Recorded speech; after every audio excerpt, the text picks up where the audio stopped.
Good afternoon, ladies and gentlemen. Welcome to the Foreign Correspondents Club of Japan for this.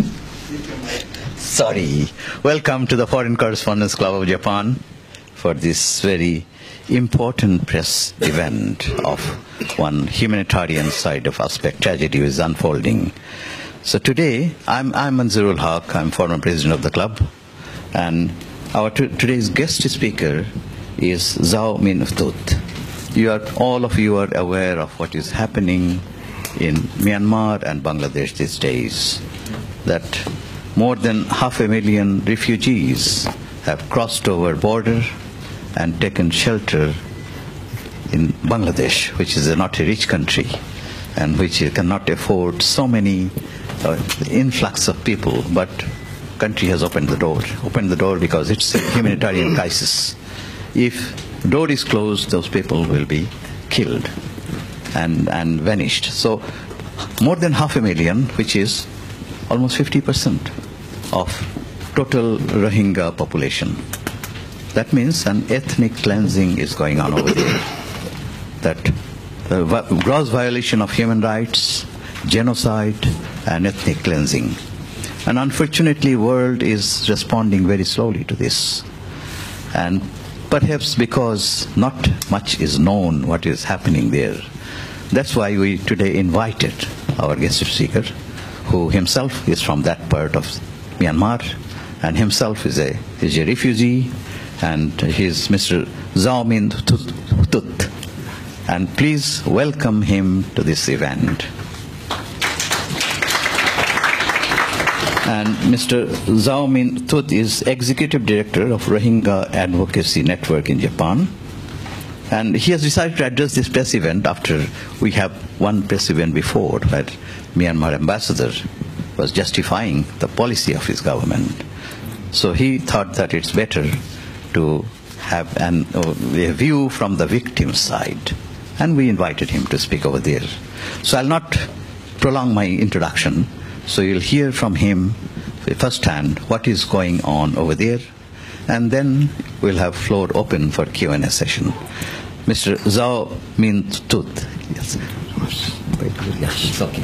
Thank you. Will you speak sitting? No, I'm standing. Standing? Yeah, standing will be much better. Is podium over here? Yes.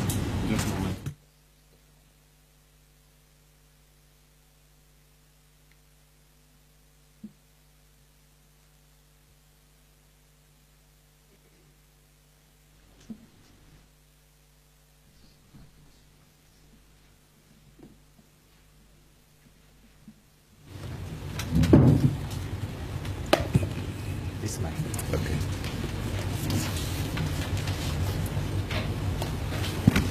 Good afternoon, ladies and gentlemen. I'm really grateful for having me here at the Foreign Correspondent Clubs of Japan. I'm really appreciated.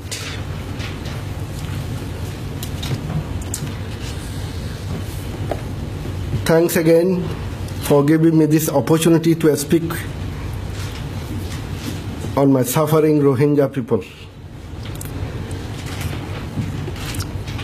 Last 12 October, I saw the FCCJ YouTube channel, and I saw the Myanmar ambassador to Japan, former military officers Turin Tenzing was speaking in this stage.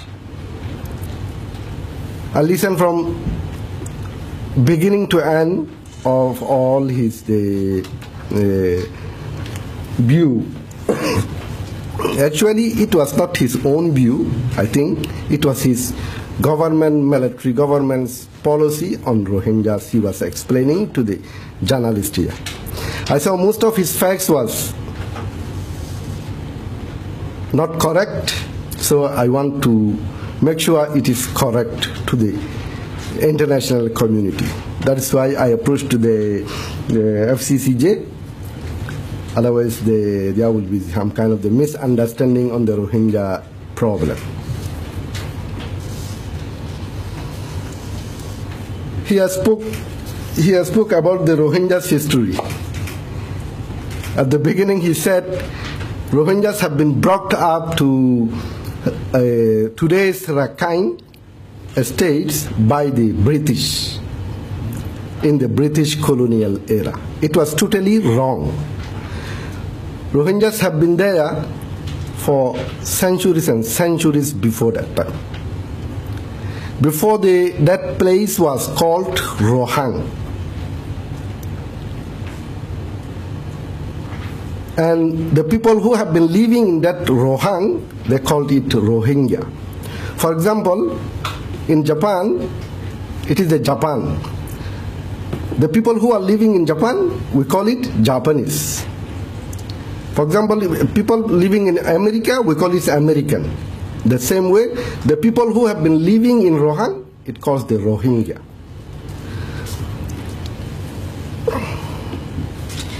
Actually, the Rohingyas have been settled in today's Rakhine state, dated back to 788 AD, historically.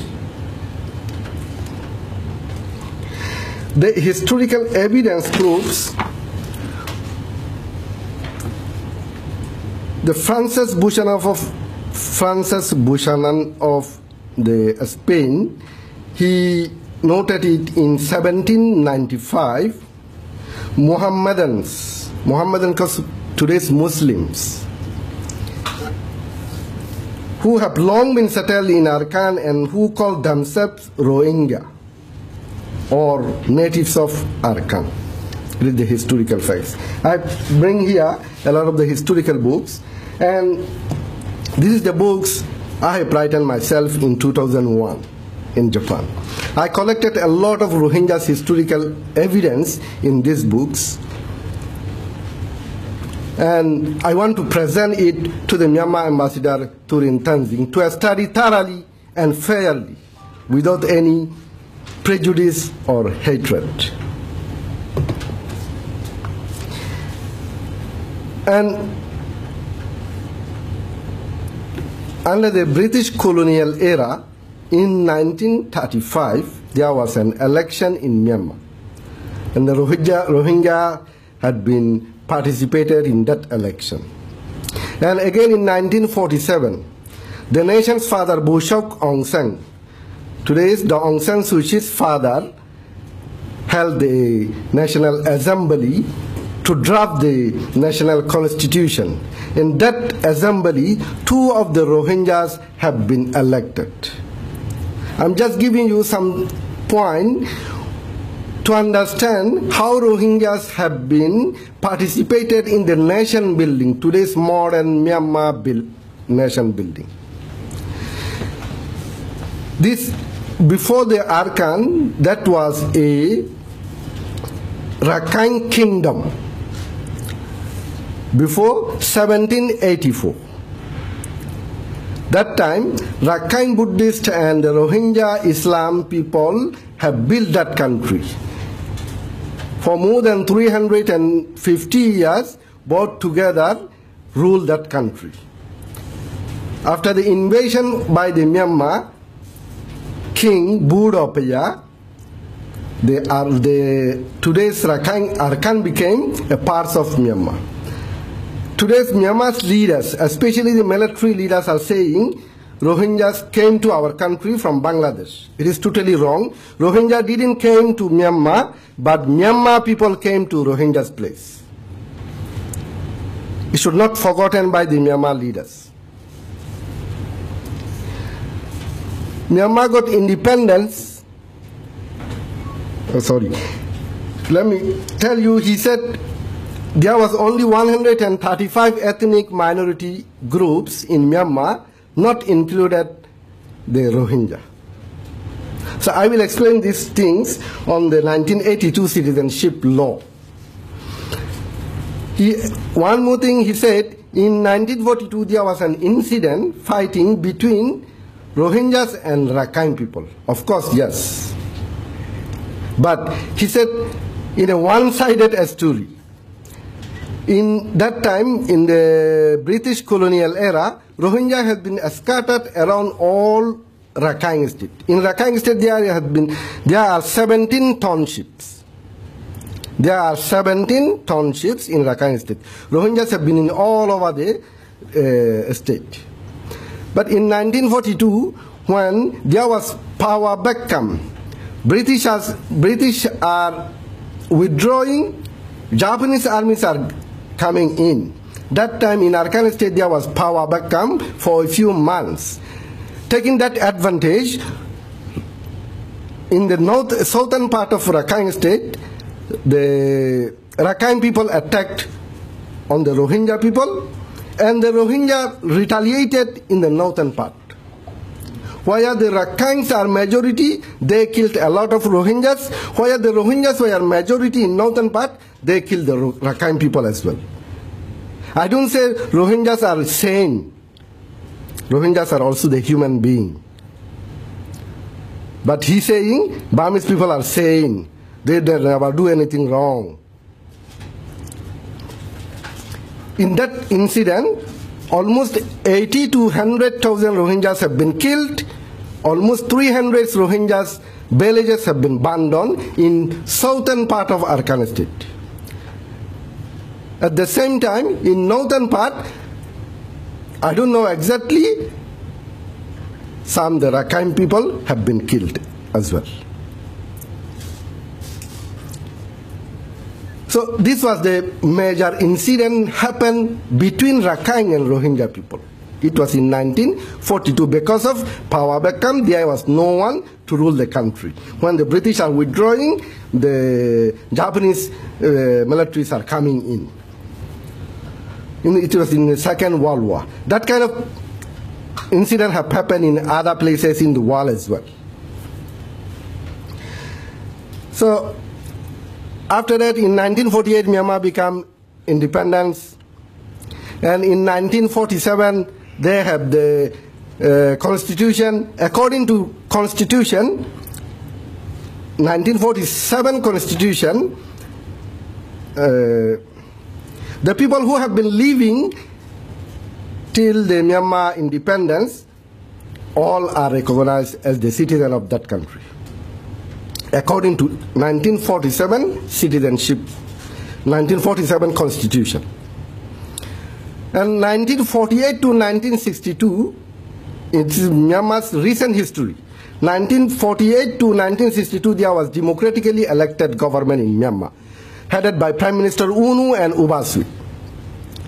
That 14 years, Rohingyas have enjoyed their ethnic rights and the human rights as well. Rohingyas have been recognized from the country's elected government and parliament as one of the ethnic group of the country, and Rohingyas have participated in nation building, involving in the parliament, and even in 1961, one of the Rohingya became cabinet member of Prime Minister Unu. Is it Rohingyas' history? And at the same time, Rohingyas have been given the opportunity to broadcast their language from the ethnic, from the radio station, from the ethnic program. And also, in Rangoon University, the famous Rangoon University, there was the Rohingya Student Association registered with the Rangoon University. So there are a lot of evidence like that. Rohingyas have been always in the Myanmar's parliament till 2014, before the 2015 election, consecutively. Rohingya had the right to vote and to be elected as well. And unfortunately, in 1962, the xenophobic nationalist dictator Ne Win came to power with the military coup. He has started to drive out from Rangoon and from the big cities the foreign origin people. Some like the Indian, Pakistani, and the other Westerners, and confiscating their all properties. Just kick them out. It was in 1962. And no any foreigners was left in the country. And he was, from the beginning, he was a nationalist and the xenophobic. And in 1976-77, he has started a violence operation on the Rohingya people. And violently he attacking the Rohingya people and raping the women and arresting the people and putting in the jail. And that time, about 300,000 Rohingyas have fled to Bangladesh as refugees. After the intervention of international community and the Bangladeshi government intervention, those people have been repatriated in 1978-79. That time I was 6 or 7 years old. I still remember the people are coming back. And that time he promised to the Bangladeshi government with the MOU, and he will recognize those people are Myanmar citizens. But he never kept his promise. And in 1982, he made a very master plan to wipe out Rohingya people. Those plan is today's military government is implementing practically. I can say practically implementing. That is the master plan in 1982 they draw up by the dictator Newing with the collaboration of the Rakhine academics who was the passed away late Dr. Ajo and Dr. Mong Mong. They provided him some advice to do this thing, and they draw up 1982 citizenship law. This called, there are 135 ethnic groups are recognized in that 1982 citizenship law. Before 1982 citizenship law, there was 144 ethnic minority groups, including Rohingya. And they deleted Rohingyas' name from the groups. They said only 135 groups of the ethnic people are the citizens of this country automatically. Who are not listed in 135, they are not the citizen of this country. That's it, 1982 citizenship law. But that citizenship law was not implemented till 1989, when I was 17 or 18 years old in my home. It is my own practical experience I am sharing with you, sir. And we, all the Rohingya people, applied for the new citizenship cards. And we hand over all our old ones. My family, my father, mother, my grandfather, grandmother, everyone who are 18 years old that time, we applied. All the Rohingyas applied. But they withhold those things till today. They didn't give us. And they took away our all old documents. And again, 1991, they started again with a violence attack on the Rohingya people, saying illegal immigrant checking. So all Rohingya become illegal immigrants without any kind of documents. All our documents have been taken away. And again that time, more than 250 Rohingyas have fled to the Bangladesh as the refugees. And in 2003, again with the Bangladeshi government, and they sent repatriated back to Myanmar, and they didn't give any kind of the documents. And again, in the late 1990s or early 2000, they started to issue the white card, temporary resident card. Locally, we call it white card. It doesn't mention anything about the citizenship, but Rohingyas have no option. They took it. And still they are going on. And I myself in Japan, I oppose to the UNHCR about that things. It is nothing, just they are putting us in a trap. Till Rohingyas are going, since 1990s, Rohingyas have put into an open prison. The modern day concentration camp, something like that. You know what they did? They, first of all, they restricted their movement. They restricted their education, their health care, their job finding, their business, their religious freedom, even their marriage. Even their marriage. They cannot get married freely. So the people lost everything. People doesn't have any future, something like that. But in 2008, the military government draw a constitution that constitutional assembly, referendum assembly, Rohingya people have again led to vote. Rohingya voted for that referendum. And again in 2010, they held an election. Rohingya has get the right to vote and to be elected. In 2010, the USDP governments, they led the parliament. There were 4 Rohingya parliamentarians sitting in the parliament till 2015 election. Those people are still alive, some in Myanmar still. But before the election,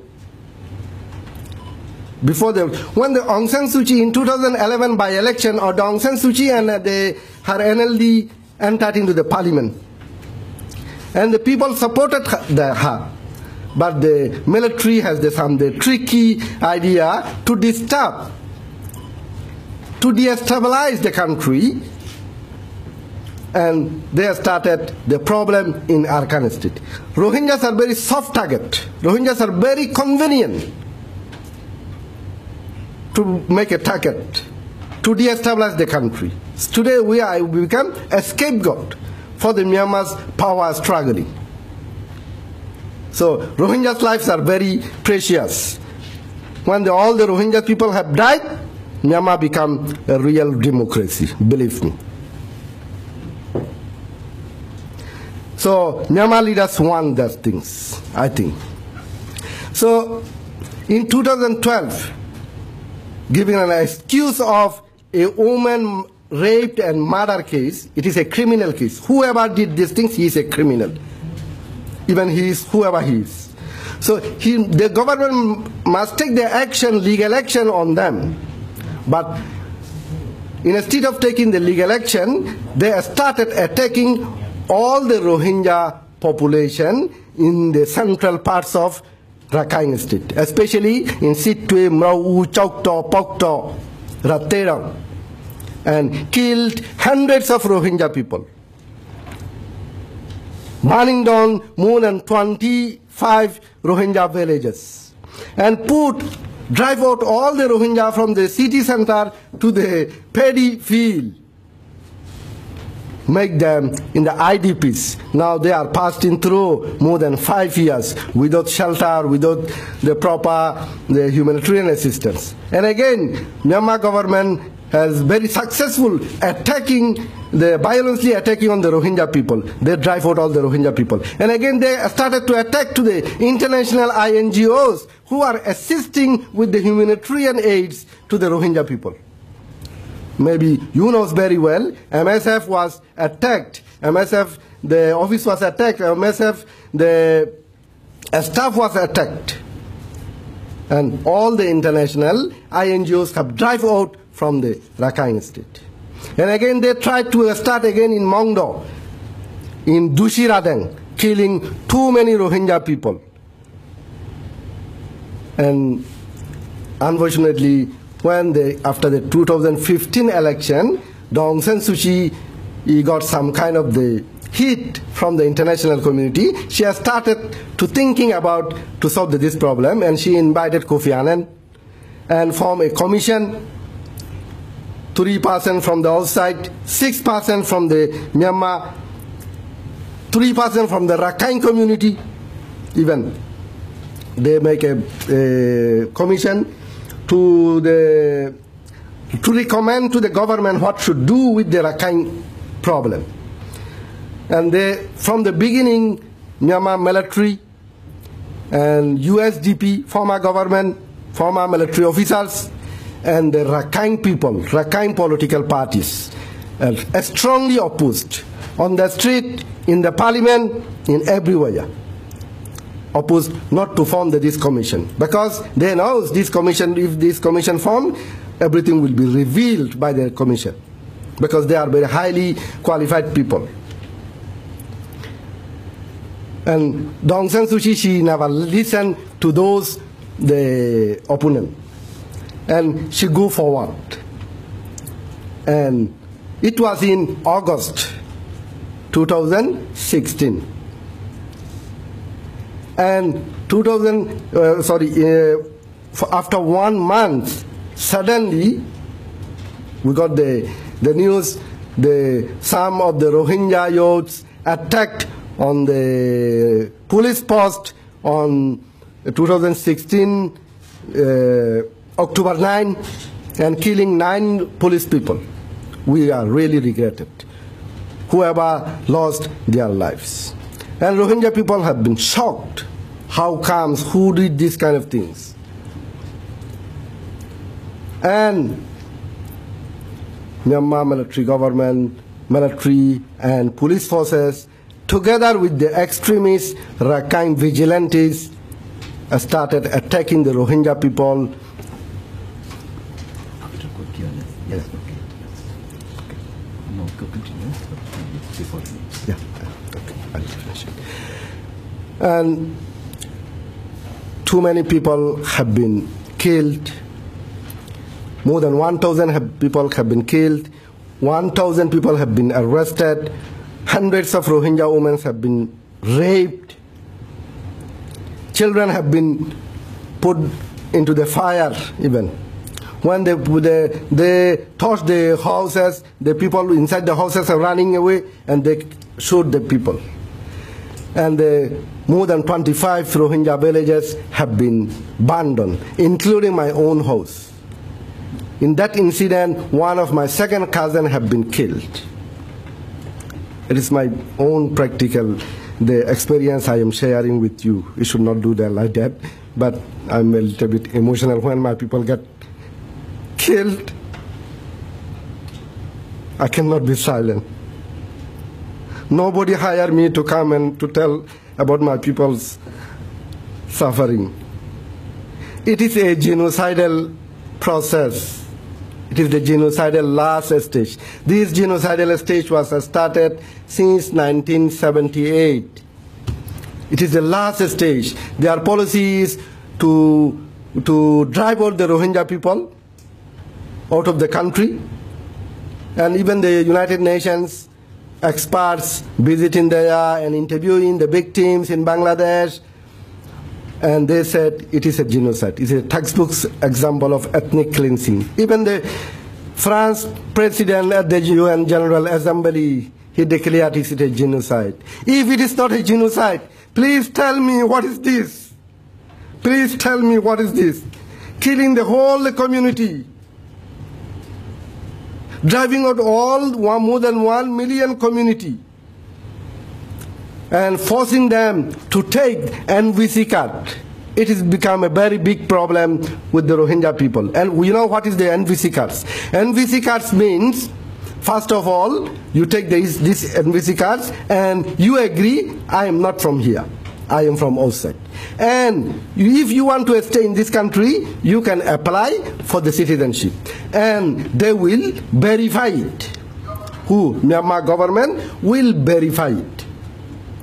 And if they agree, you will give a citizen of the country or naturalized citizens.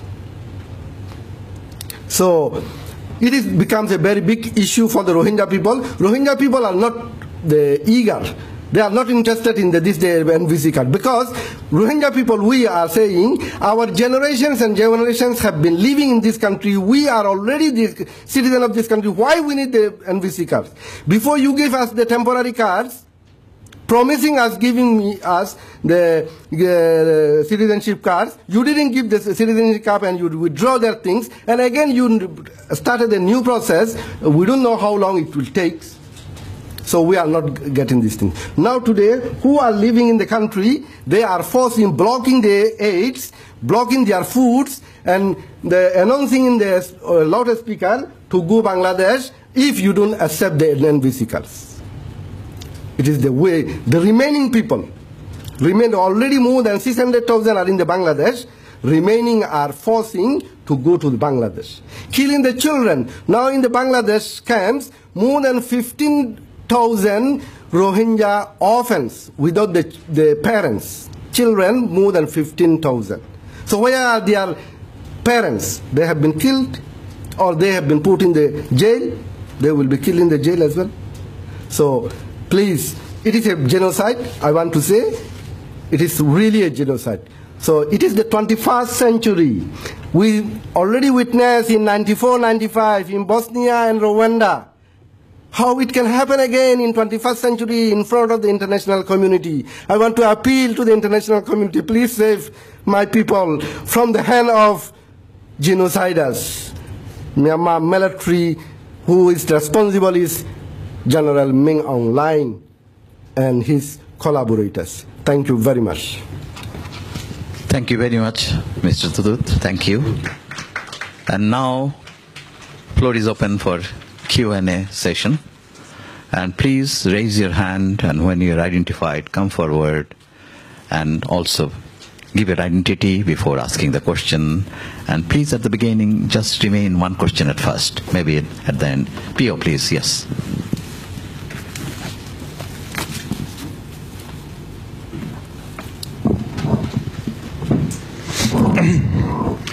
Thank you for your presentation. The issue is a very old one, but the last tragedy started from this August attack in Rakhine State. Do you have any direct information, or what are your personal feelings toward that attack? Who did it? Why did it? And who are these self-proclaimed Arakan Liberation Army? Are they Rohingya? Thank you very much. When August 25th, last August 25th incident was happened, I was not in Japan, neither I was not in Myanmar, I was in Saudi Arabia.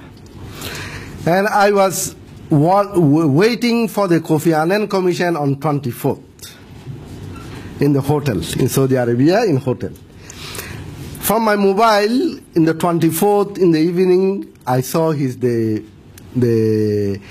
report, the Kofi Annan report, and I was so happy. And I contacted some of my fellow friends in the other countries, and I said, you have to study this thing properly or something like that. I was so happy, and I was sleeping very peacefully. From the early morning of 25th, I again opened my mobile, and I saw some of the very shocking the news, attacking more than 30 the police posts, by the Rohingya people. The news were spreading to the world. And I was a little bit wondering, how comes on 24th of the Kofi Annan Commission recommendations come out presented to the President and the State Councillors in the early morning of 25th, how comes the attack coming in?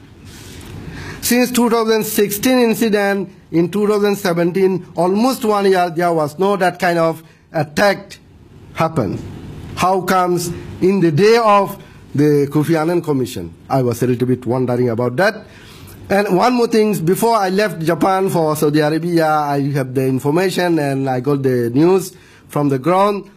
Before 1 week before, there were more than 2,000 or 3,000 military personnel have been discharged to Rakhine State by 4 helicopters and 2 gunships to Rakhine State before 25th August incident happened. Yeah, so it was a pre-planned incident, not the suddenly happened. I think, even though there was the Rohingya people have been involved, I doubted those Rohingya people are not the interest of the Rohingya people.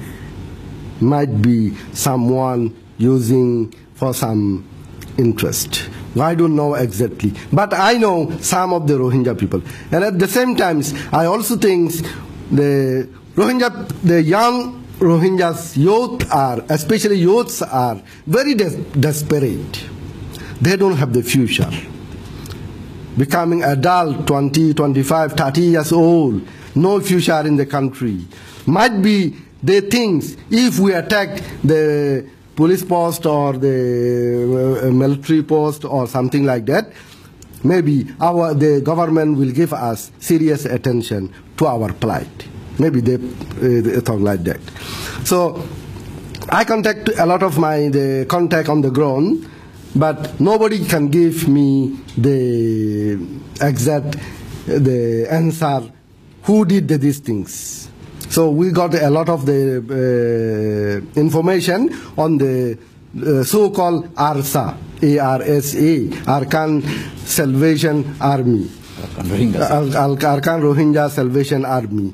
It might be the desperate Rohingya youths are doing this kind of things. I think it should not given the collective punishment to the innocent Rohingya people because of the wrong deed by the ARSA. I believe. Thank you very much. Okay, please, yes.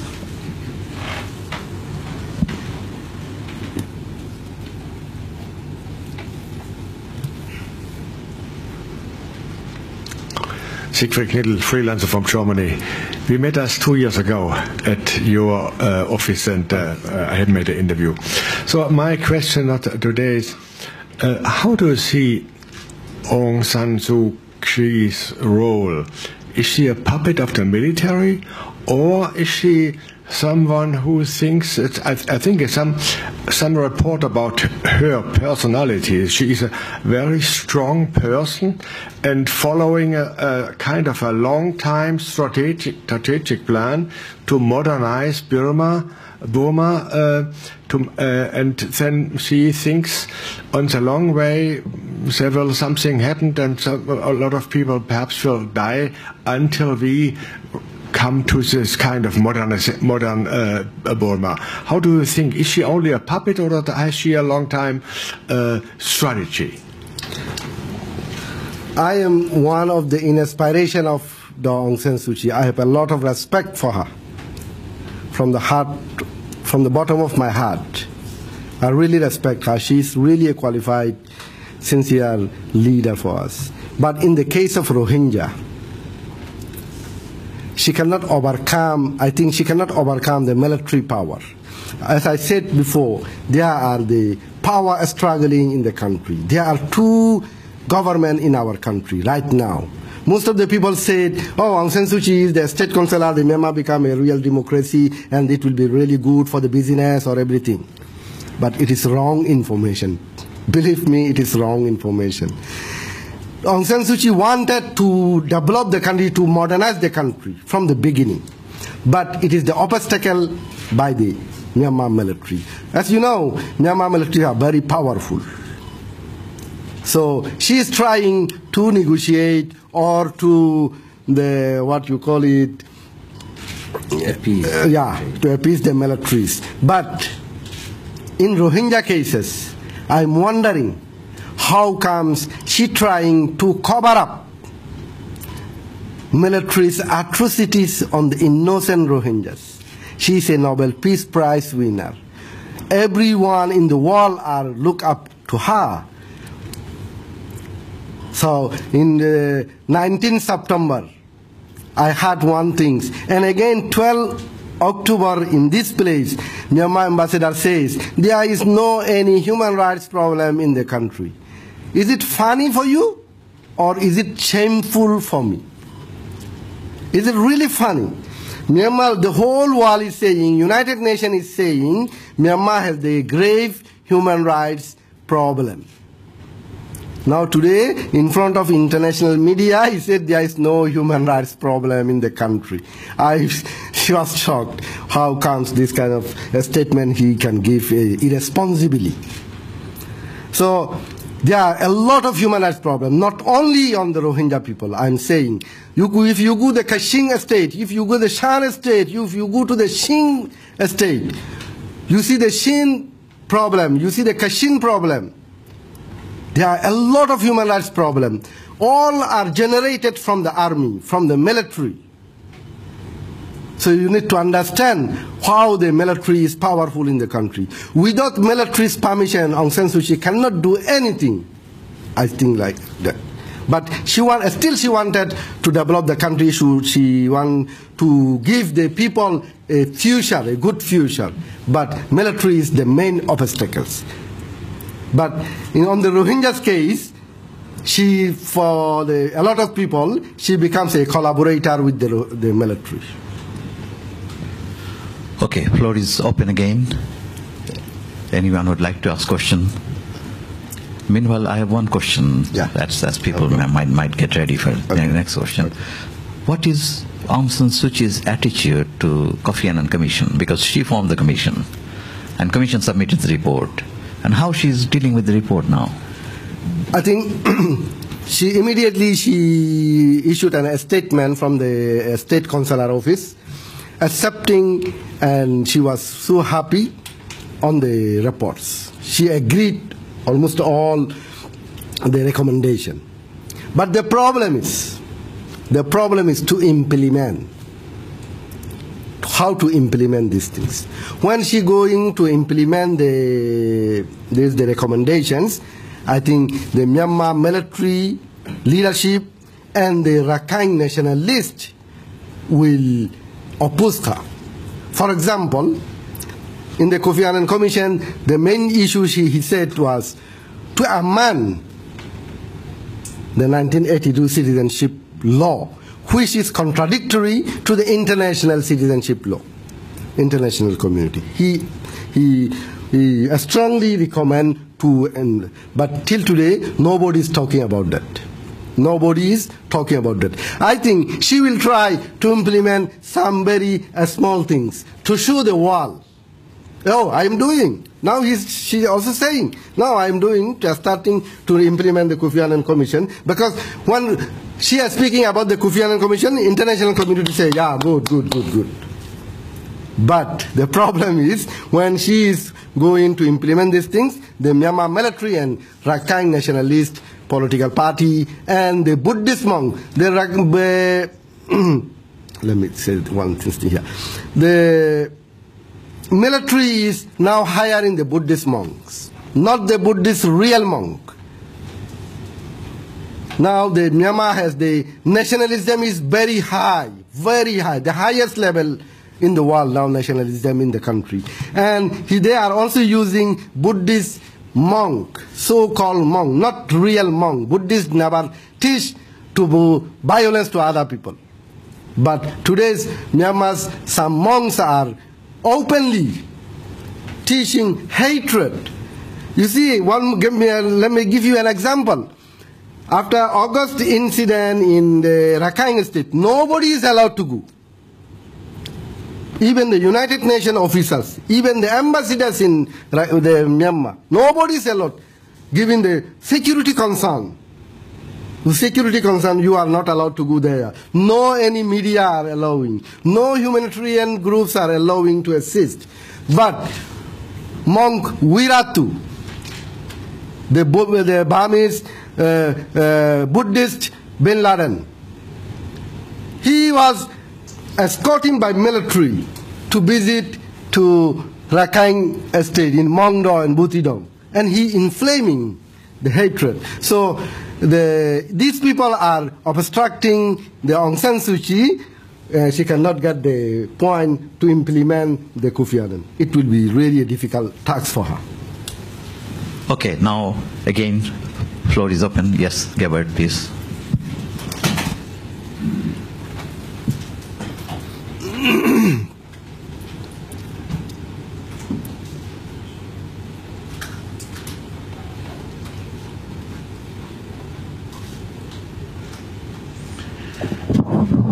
Gebhard Hirsch, also a journalist from Germany, but already very old, so I'm, shall we say, I was never in charge of covering Burma or Myanmar, so I have a lot of questions to ask if I wanted to know more about it. But where do you think, what is the root of the discriminatory behavior by the military vis-a-vis you, and why do you think your current country's president is more or less covering up the situation which you are describing, which reminds me of what the Germans did to the Jewish people centuries, this earlier in this last century. So is it just racialism, or is it religious an element, or is it just a power struggle? Where do you see the real motive why they're trying to get rid of you, so to speak? The current military have the very the current military leadership have been trained by the former military leadership. They are still following the ideology. There are not only problem with the Rohingya people with the military. They have the problem with the Kashmir people, Karen people, and the other Singh people and Shan people, and with the other people as well. On top of that, Rohingyas becomes very soft targeted. So if they can get rid of the Rohingya people, they think it will be a very good moral support they can garner from the mass public people, the majority Burmese people. So they are playing some kind of the religious issue, and some are playing with the ethnic issues, and on top of that, the political issue is more important. Politically, they doing this kind of things. So, regarding the civilian leadership, they know their position very well. They know their power, how much they can do. So they don't want to confront with the military leadership. My analysis. For example, the Aung San Suu Kyi and NLD leadership, they don't want to confront with the military leadership, so they want to peacefully transfer the country into the real democratic. But it is not. It will not be easy. It will be. I think it is a wrong decision. For me, it is a wrong decision. It should not go to like that. It will not go to the goal. Pio, you wanted one more?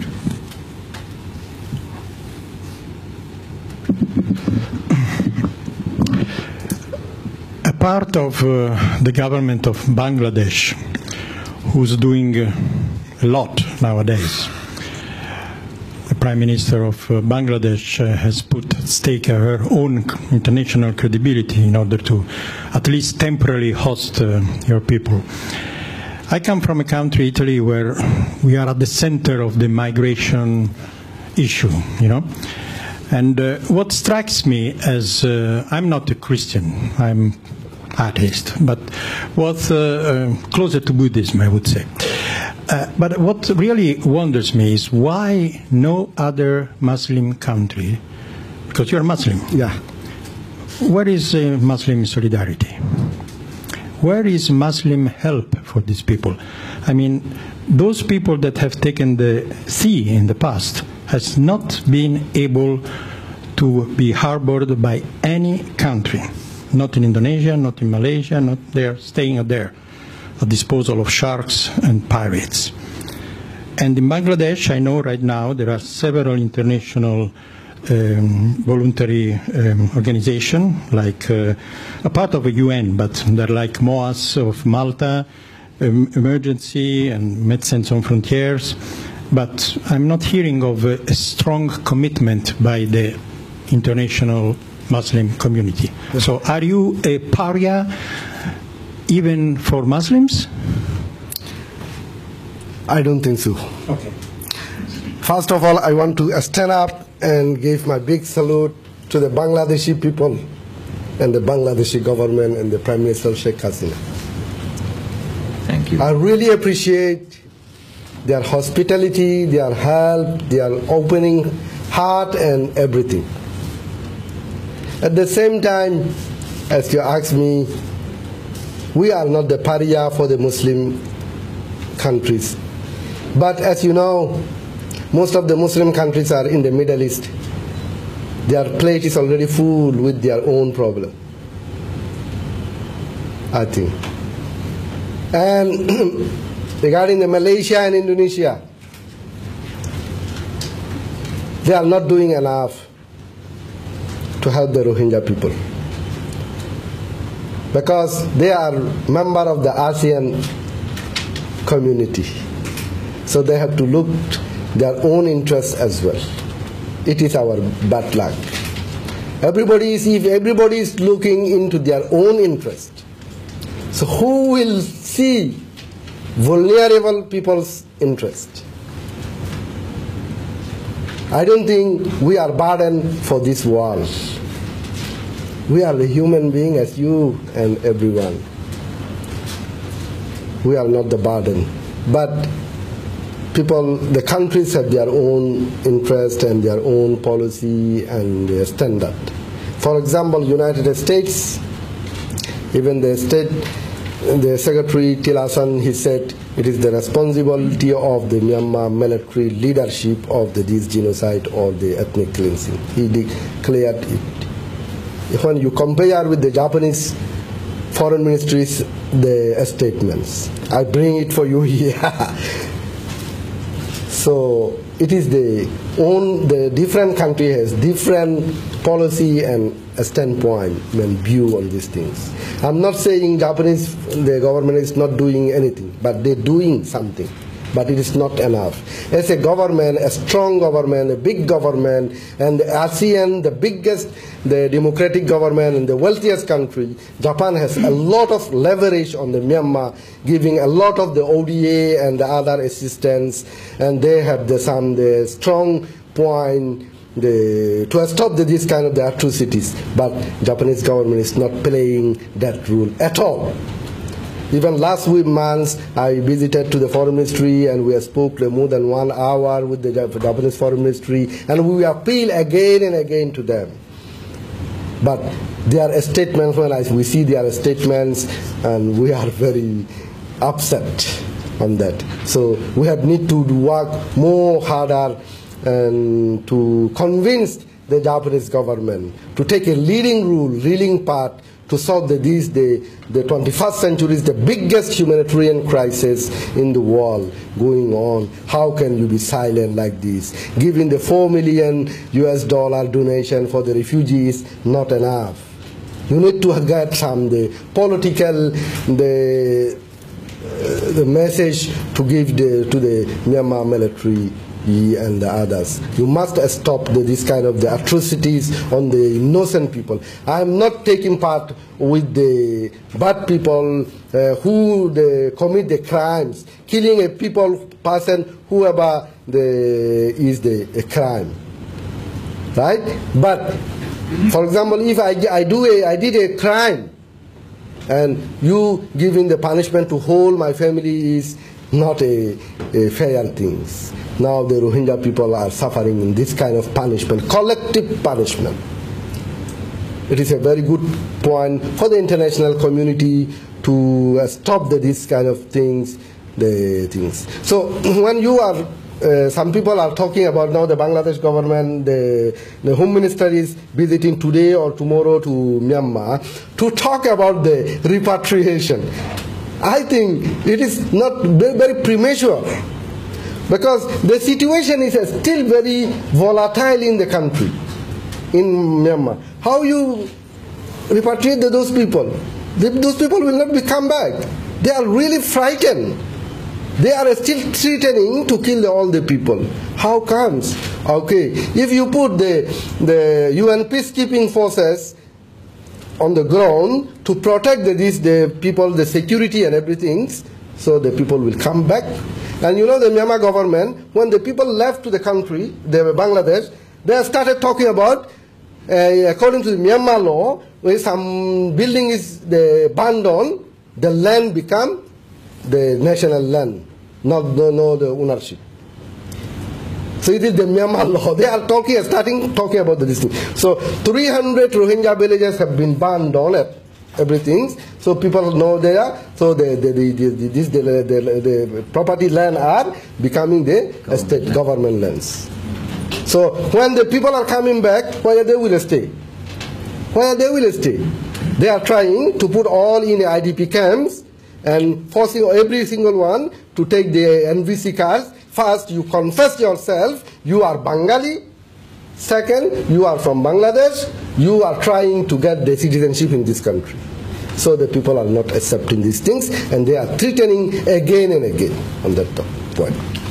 Okay, one last question from Japanese journalist, if there is any question, because a lot of things talked about Japan. Any Japanese? Yes, please.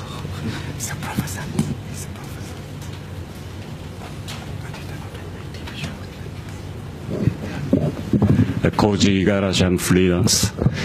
And I've been wondering what kind of relation you Rohingya refugee people in Japan have had with the Burmese refugee community in this country. Do they show, at least some of them, show some kind of understanding or sympathy toward your difficulties or not?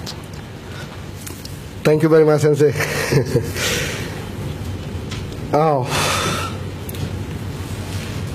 It is a very hard question, Sensei, you asked me.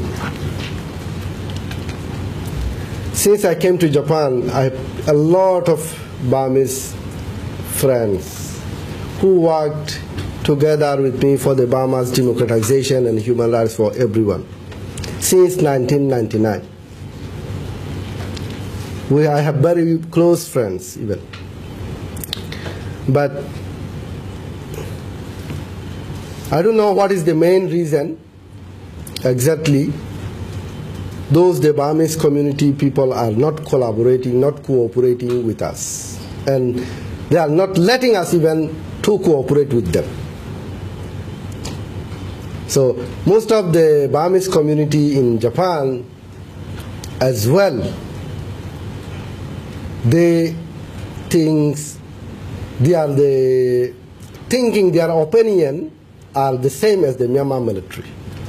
I can say Myanmar military's position and the community in Myanmar are almost the same. They see us as outsiders. So even when I was not here, some of the international people, including with our Rohingya community members, went to demonstrate in front of the Myanmar embassy against the Myanmar government to stop these atrocities and genocide. And some of the Myanmar community members came to the place at the demonstration and tried to stop the demonstration even. So they don't want even to give us free expression even in Japan. They want to restrict the freedom of the expression even in Japan. So I feel really regret to say about my colleagues, my former colleagues, my friends. Even some friends still I have a few words speaking, but not like before. I don't know why, what reason behind that. So these books, when I show you at the beginning, this was not the hobby to writing. It was forced by some of my Burmese friends to write these books. When I came to Japan, there was some of my friends asking about the Rohingya's history, and I said Rohingya's history like this. And he said, you know very well these things, and you compile all the documents and make books. It will be good for us to study about the Rohingya people. And with the encouragement of my Burmese people, Burmese friends, I wrote these books in Burmese language to study in the Burmese easily about the Rohingya's history. So those friends even don't want to talk to my Rohingya people. This is very regrettable. Okay, thank you very much. Our time is now over. And here we end today's press conference. Thank you, and once again, thank you, Mr. Htut, and for this very encouraging speech. And we all wish Rohingya problem to be solved amicably. Thank you very much. Thank you. Thank you for joining.